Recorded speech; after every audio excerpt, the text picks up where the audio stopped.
Градоначалничката на Скопје, Даниела Арсовска, денеска е со нас во студиото. Ви благодарам што сте тука. Благодарам и на вас за поканата. Пред неколку денови после нападот во Чаир добивте полициско обезбедување. Како изгледа вашето секојдневие од тогаш и дали се чувствувате побезбедна? Па добро, искрено да кажам, одамна најверојатно требаше таа процена да се направи, што се однесува до да се има некакво обезбедување, некаква заштита, затоа што за заканите алармирам доста долго време. Имав и доста пријави кои што нормално во полициските станици на МВР и исто така во населен криминал пријавував при заканите кои што ги добивав предходно. И сметам дека најверојатно сега малку поограничено ќе биде можноста за сите оние нели кои што има некакви обити за закани и за нивна реализација. Меѓутоа сепак за да може човек да се чувствува целосно безбедно, сметам дека најважно е да се отстрани причината преди која што доаѓа таа закана, а причината иницијална е оној криминал кој што сега го нарекуваат криминалот со дивоградбите, а всушност е криминал со фалсификати и криминал со перење на пари, тоа со милиони евра, кои што се средства кои што би требало да се влеат во буџетот и на градот Скопје и на државата. Кога сме кај тој напад што се случи врз вас во Чаир, што точно ви се случи?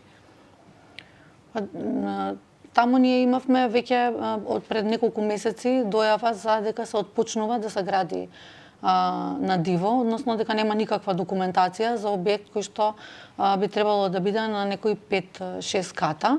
Излеговме на терен, веќе беа таму отпочнати подготвителни работи. Нашиот инспекторат констатираше диви, односно нелегални приклучоци на вода и на струја. По еден месец, во 6-ти месец, значи во јуни месец, повторно излеговме на лице место, веќе беше ставена првата плоча и еркери беа дигнати за втора плоча на самиот објект. Повикавме од Министерството за внатрешни работи, кои што се наоѓаат веднаш наспроти самиот објект Дивоградба на некои неполни 100 метри, практично гледаат во објектот на дивоградбата. И тие дојдоа, констатираа заедно со нашите инспектори, повторно имаше приклучок нелегален на вода и диво приклучување, кражба всушност на вода и кражба на струја, што беше констатирано од нас и на клучниот ден всушност кога се случи целиот настан, имавме дојава дека повторно се работи на објектот и покрај тоа што е пријавен исклучена струја и вода, дека тие повторно самите си се приклучиле, дека има 20 луѓе кои што забрзано си градат, веќе втора плоча имаат ставено и работат нагоре, шалуваат, еркери креваат, трета плоча практично се подготвува. Со инспекторатот на град Скопје отидовме на терен да видиме, да се јавиме, тоа е прва наша должност. Крадењето на вода е услугата основна која што нашето јавно предпријатие Водовод и канализација ја испорачува до граѓаните. Самите сме свесни дека има многу големи проблеми, заради тоа што имаме околу над 65%, односно скоро 70% загуби на вода, а тие загуби на вода не се од дотрајани инсталации, затоа што голем дел од реконструкциите што требаше да се направат се направени, туку се од кражби кои што ние ги фаќаме во текот на едно деноноќе од прилика по 2-30 диви приклучоци на еден ден. За истите се е редовно пријавувано, алармирано, меѓутоа нема никакви реперкусии. И тие луѓе си сваќаат дека они можат и да си крадат и струја и вода и да поминат неказнето. Всушност дента кога бевте нападната, вие излеговте во една редовна, односно контрола по пријава на граѓани. Да, значи тоа е нешто кое што го правиме редовно, особено при кражба на вода кога имаме. И инспекторатот наш утврдува, кога треба нели нормално да се подпишат одредени записници или пак да се повика Министерството за внатрешни работи, многу посериозно и побрзо се реагира кога ќе се јави градоначалник или кога ќе реагирам јас од лице место на терен. И така беше и тој ден, излеговме на терен, таму бевме од прилика околу 15 на 20 минути, ги чекавме да дојдат од Водовод и канализација, повторно што се однесува да ги проверат приклучоците, од Евана дојдоа, сега беше приклучено на диво на туѓ струјомер, претходно крадеа директно од бандера, и веќе беше стигнат нелегалниот објект, како што ви кажав, плочата беше ставена, веќе со еркери трета плоча дигаат тие таму кои што градеа. Додека бевме таму некои 15 на минути, 20, не знам колку беше попрецизно, 20 службеници полициски имаше тука веднаш присутни со нас на лице место и очекуваат да дојде екипи од тие се имот на правни деликти практично кои што констатираат доколку има повреди на законот во делот на уништување на јавно добро или пак крадење на струја, вода и така натаму, за да може да го констатираат записничарски. И најверојатно некој придојава, јавил, лицето се појави од никаде, после во полициската станица додека бевме 2,5 часа, на тие документи кои што пристига и на некој препознавање, успеавме да видиме дека тоа е лицето кое што 6 дена претходно ми се закануваше преку социјалните мрежи и целото најверојатно му било и доаѓањето и сето она кое што се случи најверојатно му било и планирано. Министерот за внатрешни работи Панча Тошковски вели дека вие не соработувате со полицијата и не ги подпишувате записниците. Постои ли кај вас недоверба кон полицијата и зошто не ги подпишувате записниците? Дали можеби содржината на тие записници е неточна? Значи, го следев многу внимателно министерот и тоа кое што он го говореше. Најверојатно на пошироката јавност им е јасно дека до сега он се што кажа потоа си го практично си ги промени изјавите, а голем дел излажа и можеше целокупната јавност да го види тоа. Самото тоа прво предизвикува некоја несигурност и чувство на небезбедност. Второ, кога ќе се случи таков еден напад, и да не сум градоначелник и да сум жена која што најмногу ја мрази тој на светот, зарем сметате дека сме да се дозволи било која жена да биде предмет на насилство, не само на вербално, туку и на физичко.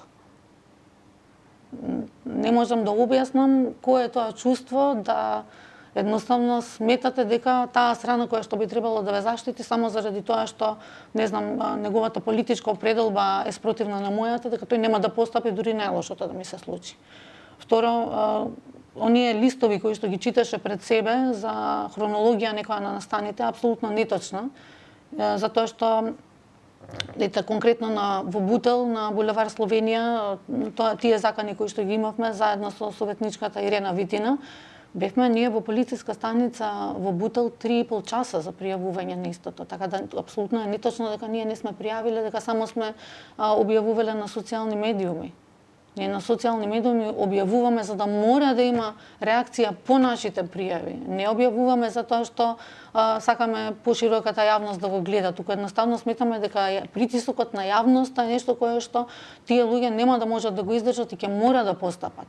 А не затоа што некој многу сака во очите на јавноста да прикажува што е тоа што се случува. Да би биле ние нормална држава, кога ќе фатите некој како исакол булевар и како ви се приклучува во мрежата на водовод и канализација, би требало самата полиција да дојде да го легитимира и да го уапси тоа лице. И за тоа лице да следи кривична санкција, како и за секој еден друг што нешто украл или оштетил што е јавно добро. Кај нас таму се претвара во една дебата, колку телефони има тој да сврти, кој му е пријател и колку пари има газдата кој што го пратил таму да копа и да гради. И на крај виновен излегува работникот кој што е дојден таму за една дневница да работи во сред недела, а не газдата кој што кога дојде рече дека не знам ја што бара тука кој го пратил него да работи и да копа да се приклучува на диво во недела. Значи, тоа е еден од примерите. Вториот од примерите бевме нападнати на терен.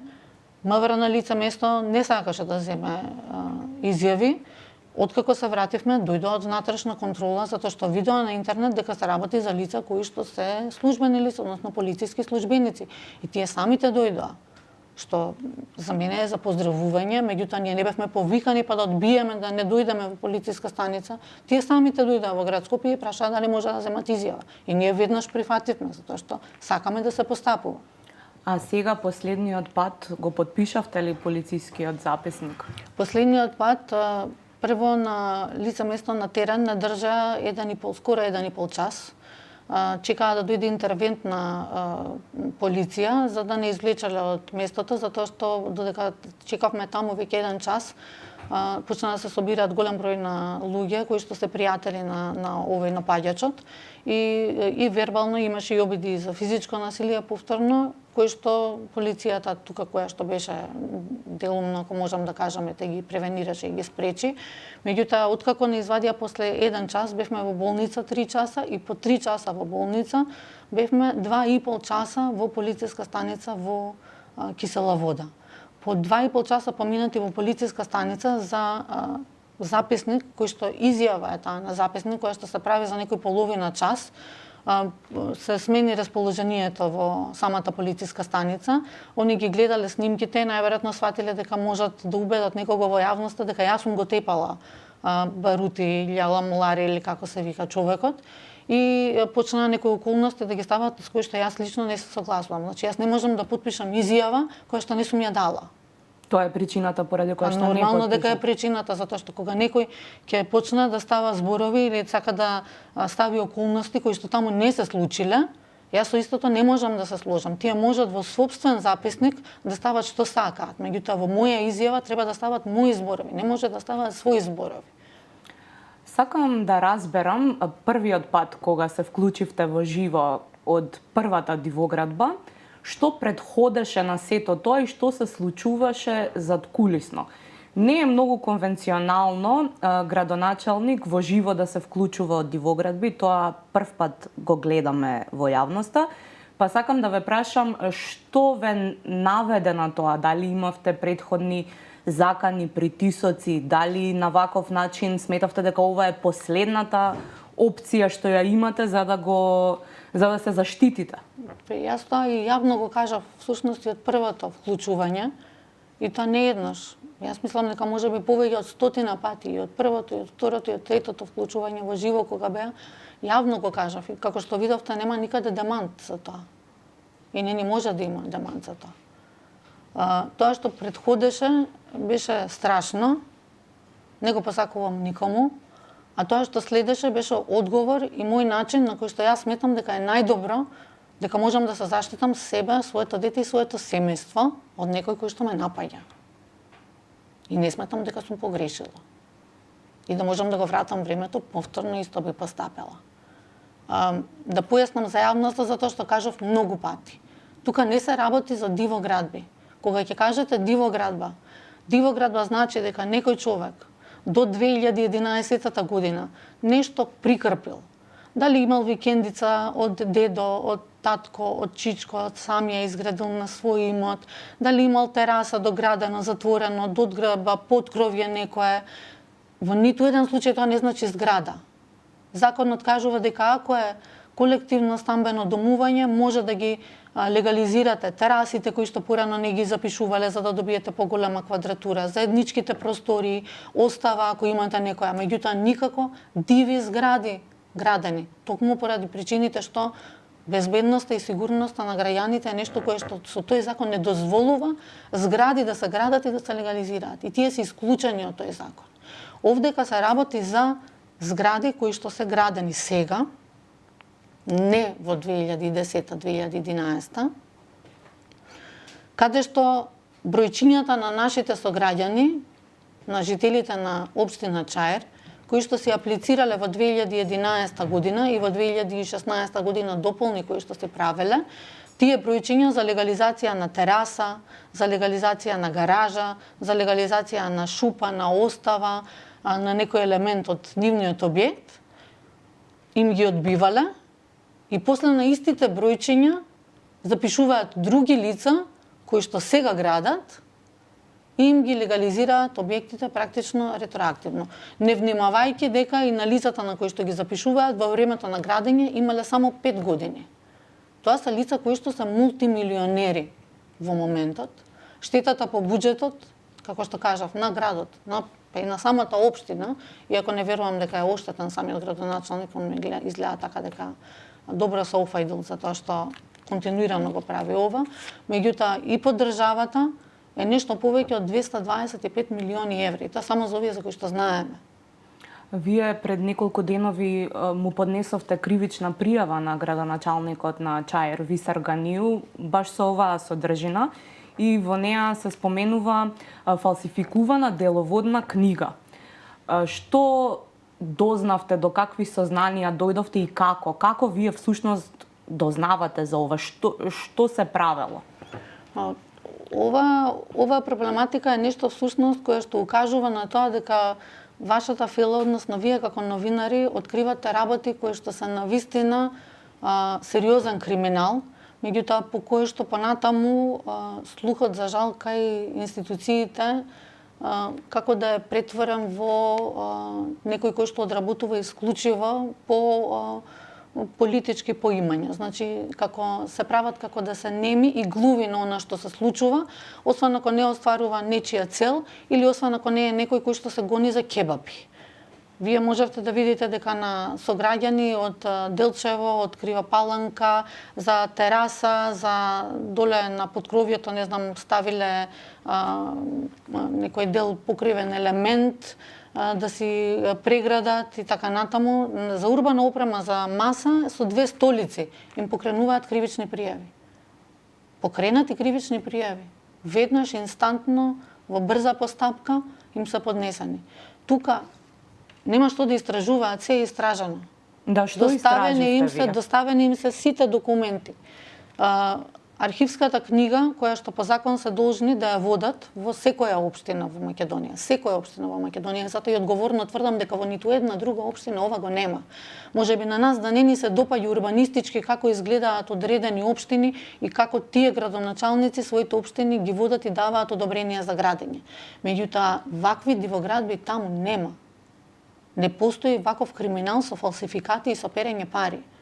Може би постои урбанистички нешто кое што е хаотично, меѓутоа дека е криминално во овој степен не постои никаде, јас тоа ви го гарантирам.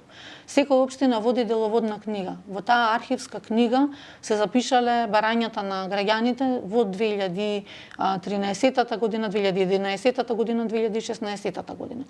Понатаму таа се затвара.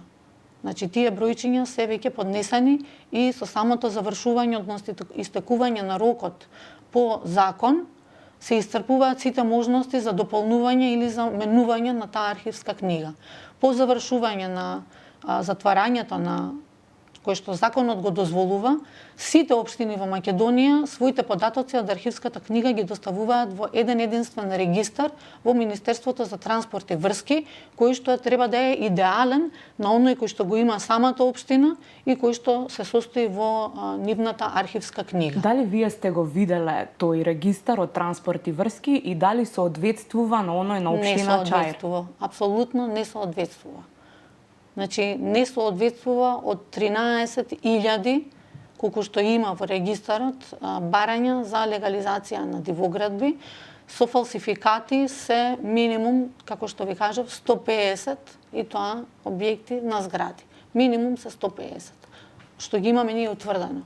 А тоа многу едноставно може, дури и лаик, не мора да е вештак, кога ќе ги спореди фалсификуваниот документ, архивска книга и фалсификуваниот регистар кој што го има општината, со оној кој што е депониран во Министерството за транспорт, кој што не може да се пристапи, брише, менува без тоа да да не биде утврдено, тоа се гледа и се знае, тоа министерот Александар Николовски треба да го потврди за јавноста и треба да излезе и да го депонира и да го даде на самото обвинителство практично, затоа што тоа е негова законска должност. Кога ќе ги споредите двата регистри, ќе видите дека сега оној на општина Чаир е целосно фалсификуван, односно бројчињата на граѓаните кои што аплицирале во 2011 се менувани со луѓе кои што не се оние кои што тогаш аплицирале. И тоа надвор од сите законски рамки за објекти кои што ги градат сега во моментов.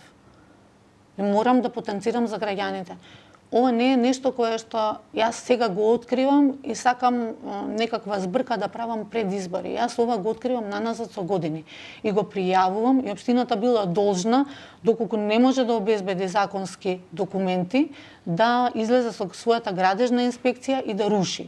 Доколку не е кадарна, требало да јави на Министерството за транспорт, да бидат одземени ингеренциите и Државниот градежен инспекторат да руши наместо нив. Тука не се случува нити едното, нити локалната самоуправа постапува, нити пак државните институции постапуваат. И не е тоа од годинава, тоа е 3 години наназад, јас многу јасно го кажав, многу пати. Не сакам да се политизира нешто што е поврзано со организиран криминал. Ова е злосторничко здружување. Некоја господја што се аплицирала за терасата да се ја легализира е одбиена со решение и после 10 години некој на незиното бројче се упишува своја дивоградба, цела зграда од 70 станови, за кои што нема платено ниту еден денар. Првиот документ кој што како цврст доказ, освен ова одбивање и враќање на документација и пријавување кој што го имаме претходно, со сите индици и сомнежи кои што ги имаме, првиот документ кој што успеавме да го добиеме во рака беше на 20 март 2025 година. Јас това го кажав 100 пати. Јас не можам, еве, замислете да зборувам јас за индициите и за што се случува таму без докази. Ние фативме докази, јас со докази зборувам, па по нив никој не реагира. Што би кажала јас пред една или пред 2 или пред 3 години? Тој фалсификат прави на 20 март 2025 година, сред деновите, за жалост, во Кочани. Значи, немарно, бескрупулозно смета на жалоста на луѓето и сите кои што беа во тој момент потресани од таа една од најголемите трагедии кои што ни се има случано во последниве децении, и токму во тие денови на жалост те прави фалсификати и истите ги внесува и ги запишува во катастарот на недвижнини и на луѓето им вади на дивоградбите имотни листови. Откако ги фативме, почнаа заканите, тоа беше 20 март. Откако ги фативме, почнаа заканите и јас првото излегување во живо ми беше на 21 март. Најверојатно се сеќавате. И тоа е следот на настаните како се случи. И од тогаш никој не постапува. Мислам, не знам што треба да се случи за некој да постапи. На крајот на краиштата, ете, стварно не им е брат. Ама сепак треба да се постапи. Дали градоначалникот на Чаир Висар Ганиу вам лично ви се закани? Јас ги кажав сите закани кои што ги има. Сите, од прва до последна. И они на тоа излегуваат и знаете што беше одговорот? Не дошла таа да прошета во Чаир 3 години, зашто сега доаѓа. Забораваат колку километри водоводна и канализациона мрежа имаме направено ние како град Скопје во општината Чаир. Забораваат мегапаркот дека го правевме во општина Чаир. Забораваат на сите работи кои што ги имаме таму инвестирано и на нив аргументот за нивниот криминал не е дека нема криминал. Туку е дека на Данела касно и текнала да го пријави криминалот, требало да го пријави порано. Тоа исто како да му кажете на мртов човек дојди сега да пријавиш. Ме разбирате, делото е сторено, треба да постапите по него. Не можете да калкулирате вие со време. Јас ако сум во последната година од мандатот, вие сте во првата година од мандатот. Рековте дека ќе сте подобри од тие пред вас. Ако тие не постапувале, зашто вие не постапите? Какво е вашето лично очекување за исходот од оваа кривична пријава и сите ваши пријави за 150 дивоградби во Чаир? Дали може би стравувате дека кога наесен ќе ви заврши мандатот, сето ова ќе се заташка? Не, јас нема да престанам, никога ќе ми заврши мандатот и ниту еден ден нема да престанам да зборувам, затоа што единствениот начин како јас да бидам безбедна е кога тој кој што ми се заканува ќе заврши позади решетки. И кога ќе се потврди криминалов кој што е направен. И повторно да кажам, не се работи за дивоградби и не се работи за тоа дека дивоградби има секаде и не се работи за тоа дека 13.000 од вкупно 200.000 дивоградби се наоѓаат во Чаир, туку се работи за безобразен криминал, за фалсификувани документи од луѓе кои што не се ни свесни дека нивните документи се фалсификувани, кои што се жртви во овој случај, се работи за перење на пари од црни извори кои што не знаеме од каде се дојдени, затоа што малолетници на 5 години се представуваат дека граделе, ете сега се 20 годишни, треба да докажат од каде им се тие грдни пари, 225 милиони е проценката, само за комуналиите, башка за градењето и за се останато, од каде им се овие пари на овие лица, за да можат толку да набилдаат капитал и толкави згради да изградат. И мене самата реакција од таа страна, од нивните ботови, од нивните пријатели, од сите оние кои што ги граделе овие дивоградби, ми е доволен показател дека јас сум на вистинскиот пат. И самите граѓани гледаат. И на крај не е важно дали имало една пример, јас не стојам добро и политички сум спротивставена со градоначалникот на општина Аеродром, кој што доаѓа од владачката ВМРО ДПМН. Ама не можам да кажам дека има ваков криминал кај него, затоа што нема. Зашто не одиш ваму, зашто не одиш таму? Јас не сум министар за внатрешни работи. Јас имам ова фатено, со докази, документирано и овој човек ми се заканува. Не ми се заканува мене нити, не знам како се вика тој градоначалник на Аеродром, нити Стефче Јакимовски ми се заканува. Ми се заканува Висар Ганиу. Јас верувам дека има зошто. Многумина ве обвинуваат за несреден град, дека сте се разбудиле 3 месеци пред да ви заврши мандатот, дека од се во ова со аферата Чаир и еве перење пари дивоградби во Чаир профитираат опозицијските партии од албанскиот блок. Дали вие независно настапувате или има вистина некаква во ова? Јас не знам од кога е политика да постапувате по криминал. Значи, ако се наши, не ги апсиме, ако се ваши, ќе ги апсите. Не разбирам. Немаше никаква политика да има, ако првиот ден кога им беа доставени доказите, го апсеа човекот. Ќе го заборавеа сите за 3 дена, јас ќе бев безбедна, немаше да морам да излегувам на телевизија.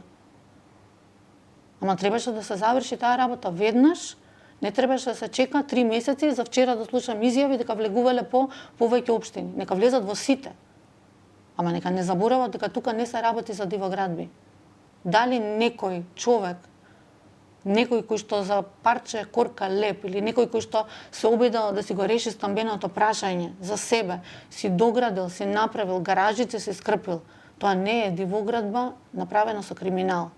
Тоа е некој кој што законот му дозволил, ако го изградил до 2011-та, да си го легализира по закон и да си плати одредена сума како надомест за истото.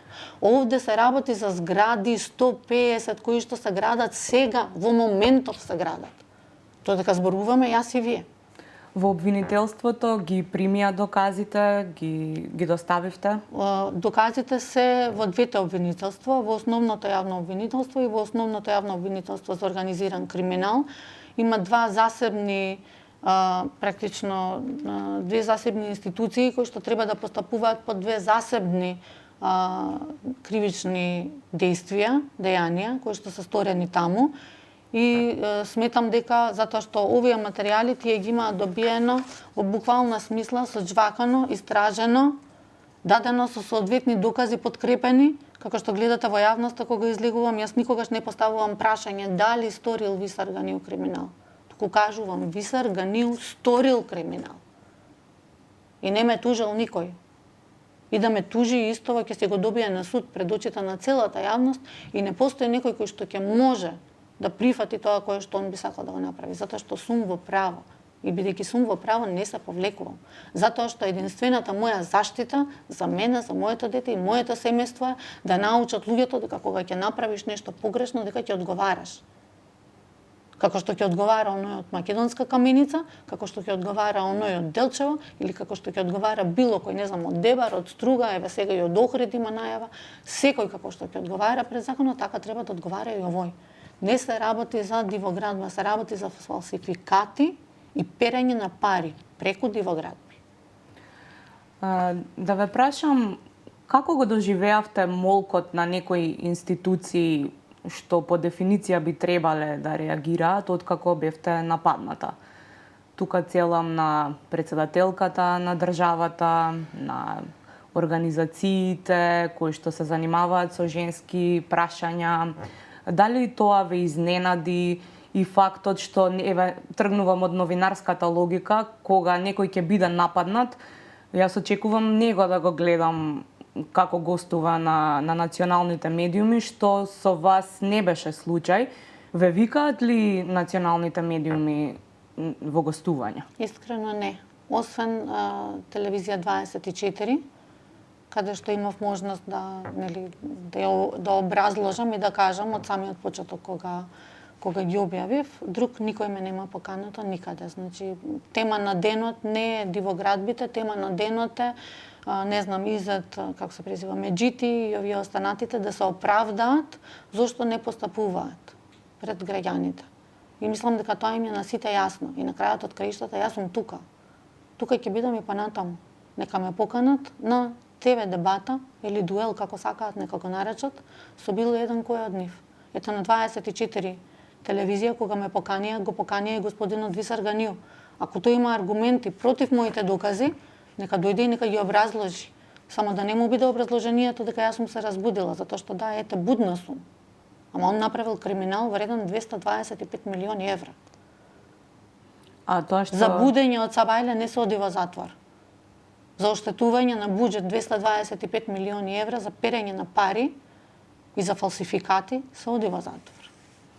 А тоа што председателката не реагираше на нападот врз вас? Ако речам дека сум чудо невидена, не знам дали ќе ме разберете. Не очекував искрено дека ќе биде поддршката голема, меѓутоа најверојатно е очигледно пред очите на јавноста што се случува и многу сум им благодарна на сите за тоа, кои што се одважи и кои што поддржа. Сега се вртат нови приказни дека вие наводно сте истите тие од кампањата, дека сте имале бугарски пасош. Имате ли бугарски пасош? Немам, не. Го кажав тоа многу пати.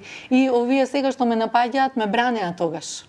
Затоа што знаат сите дека Што имам мислите? чешки пасош и чешко државјанство имам. Што мислите? Од раѓање го имам, ми следи со самото раѓање. Значи, јас сум родена чек и тоа не е нешто кое што во Македонија законот ми го дозволува.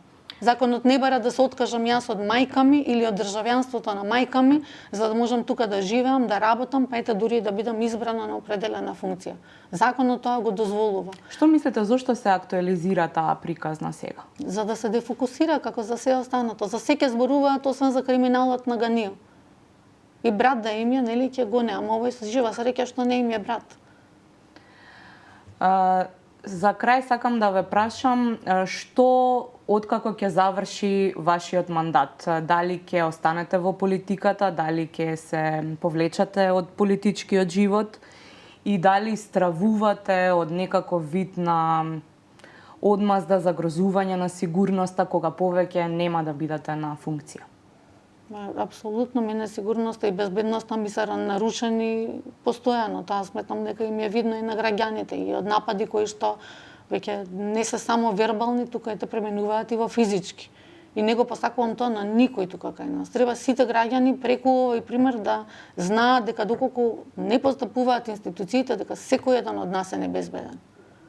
Секој еден кога ќе се најде во ситуација каде што напаѓачот, кој што така насилно нападнал жена, може да си крене телефон, да сврти на 20 високи представници во МВР и на самиот полицаец на лице место таму да му вика бари си го шефот, не ме замаре, туку бари си го шефот, наместо да биде уапсен веднаш.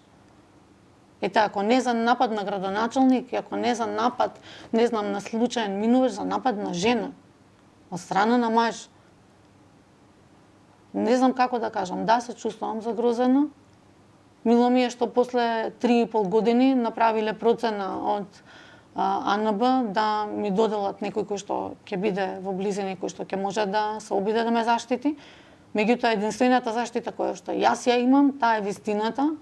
И тоа е ако оној против кој што ги носам овие докази, кои што се непобитни, не може никој да ги побие овие докази. Документи, истражени, прибавени, доставени, соджвакани, само да се покрене постапка, значи немаат они што да истражуваат, тука овде се е истражено. Сите документи им се дадени во прилог. Документите се институционални, не се само од град Скопје, од Агенцијата за катастар, од Министерството за транспорт и врски. Значи тие се ова можат во рок од еден ден, во едно денонокие да го проверат и да си покренат постапка базирана на докази. Освен ако во Македонија веќе не зборуваме за правна држава, туку зборуваме за територија во која што припадност на политичка опција те прави да си заштитен, а не припадност на политичка опција прави да си граѓанин во втор ред. По завршувањето на мандатот останувате во политиката или се повлекувате? Не, апсолутно. Јас кажав многу одамна дека како човек и како некој кој што има личен интегритет, како личност која што е подпредседател на ИПП за локални власти во Европа, во Советот на Европа, некој кој што е дел од Греко, некој кој што е портпарол на Конгресот на Советот на Европа за етика и за борба, односно за справување со организираниот криминал и корупцијата. Апсолутно планирам да продолжам да работам на овие теми и да го докажам ова за кое што сум започнала, меѓутоа не во политиката. Затоа што тука кај нас веќе разнишани се темелите на се што е право, правда, правичност и владењето на правото е на најниско можно ниво и многу ми е жал што мора сите наши сограѓани да го гледаат, меѓутоа јас се надевам дека кај нас ќе има некоја точка на будење на целото општество, да не биде дека само Данела се разбудила, туку секој ден од нас ќе треба да се разбуди. Ние ефектот од тоа ќе го видиме кога ќе знаеме дека и оној човек или онаа жена од Охрид кои што на терасата си направиле доградба, нема да бидат третирани како криминалци, а Висар Ганију кој што изградил 150 згради на диво без да платат ниту еден денар за истото, ниту една документ немаат, тие згради нити статика, нити архитектура имаат, ниту ништо немаат, крадат струја, внимавајте, крадат вода, па после се прашуваат нашите сограѓани зошто немаме вода, па 150 дивоградби имате во изминатава година кои што ви крадат вода, трошат вода, никој од тие немаат водомер дома, не плаќаат ниту еден денар. Следно што ќе биде? Ова генерира преседан. Тој преседан значи дека утре ако јас отпочнам да градам било каде во нашиот центар на главниот град и да правам зграда на 12 ката со 70 станови без ниту еден денар да платам, ќе треба никој да не постапи. Дека не смее никој да постапи, дека не смеат да постапат. Затоа што јас зборувам за случаи каде што во моментов се гради и они не постапуваат. Не за утврдување нешто било пред 5, пред 10, не знаеле они како се случило во чив мандат било и така натаму. Сега се случува. Пред наши очи. На Цветан Димов зградата која што се гради сега, во овој момент. Во овој момент крадат струја, во овој момент крадат вода. Сега градат. Не било тоа минатата година, предминатата година, да не ги редам наназад мандатите на други лица, други министри, други градоначалници и така натаму. Сега ни се случува. И сега ако никој не постапува при очи што ги гледа и при уши што ги слуша, тоа значи дека се креира опасен преседан, дека на оние луѓе кои што ги гонат од Крива Паланка и од Делчево треба да им ги отфрлат и треба да им се извинат, како и на сите останати кои што до мај месец им имаат поднесено кривични пријави за истово дело, плюс да се разбереме не се работи за дивоградба тука. Фалсификати и перење на пари над 225 милиони евра. Со конкретна сума ви зборувам и ви кажам. Се надевам ќе има судска разрешница и расчистување на целиот овој случај. Ви благодарам што денеска бевте наша гостинка. Ви благодарам и јас на вас за тоа што сте еден од ретките медиуми кои што ме покани, кои што ми даде можност да можам да го кажам оно кое што се случува. Останете со програмата на Слободен печат.